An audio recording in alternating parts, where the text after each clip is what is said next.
John Wick ও matrix খ্যাত অভিনেতা Keanu রিভসের জনপ্রিয়তা রয়েছে বিশ্বব্যাপী। মূলত অ্যাকশন ঘরানার সিনেমায় অভিনয় করে নিজেকে নিয়ে গেছেন অনন্য এক উচ্চতায়। তবে এবার পর্দায় তাকে দেখা যাবে ভিন্ন জনরার সিনেমায়। সম্প্রতি ঘোষণা এসেছে রোমান্টিক থ্রিলার ঘরানার সিনেমায় অভিনয় করতে যাচ্ছেন তিনি।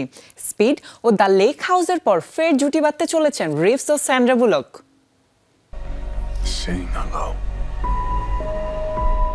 Keanu Reeves John Wick chapter 4-এ অভিনয়ের পাশাপাশি এই সিনেমার নির্বাহী প্রযোজকের দায়িত্ব পালন করেছেন। এমনকি আরেক অ্যাকশন ঘরানার সিনেমা দ্য ম্যাট্রিক্স রিজারেকশনের দ্বিতীয় কিস্তি দ্য ম্যাট্রিক্স রিজারেকশন কোর সিনেমায় কেন্দ্রীয় চরিত্রে অভিনয় করছেন তিনি, যা মুক্তি পাওয়ার কথা রয়েছে চলতি বছরের শেষের দিকে।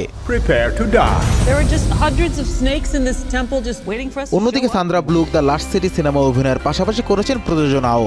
এছাড়াও দ্য আনফরগিভেবল ও বার্ড বক্সের মতো ব্যবসা সফল সিনেমা অভিনয় করেছেন অস্কার মনোনয়ন পাওয়া এই অভিনেত্রী। এবার স্পিড ও দ্য লেক হাউসের পর আবার জুটি বাঁধতে চলেছেন রিভস ও সান্দ্রা, যেটি হতে চলেছে রোমান্টিক থ্রিলার ঘরানার একটি সিনেমা। সিনেমার গল্প সম্পর্কে এখনো কিছু জানায়নি সিনেমা সংশ্লিষ্টরা, তবে জানা গেছে রোমান্টিক থ্রিলার ঘরানার সিনেমাটিতে প্ররোচনামূলক গল্প বলা হবে। এমনকি ঠিক করা হয়নি সিনেমার নাম। হলিউড সিনেমা জ্যাকি ও জিরো ডে সিনেমার চিত্রনাট্যকার নোয়া ওপেনহেইম আছেন আসন্ন সিনেমাটির চিত্রনাট্যের দায়িত্বে।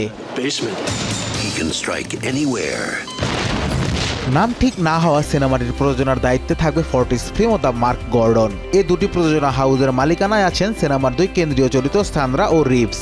এমনকি চিত্রনাট্যকার নোয়া ওপেনহেইমও থাকবেন প্রযোজনা পর্ষদে। সিনেমাটি মূলত মুক্তি পাবে এজিএম অ্যামাজন স্টুডিওর ব্যানারে।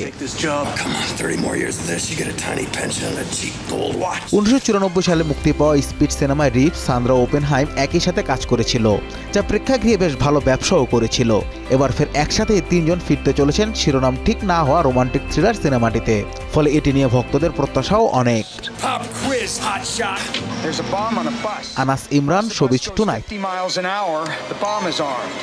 If it drops below 50, it blows up.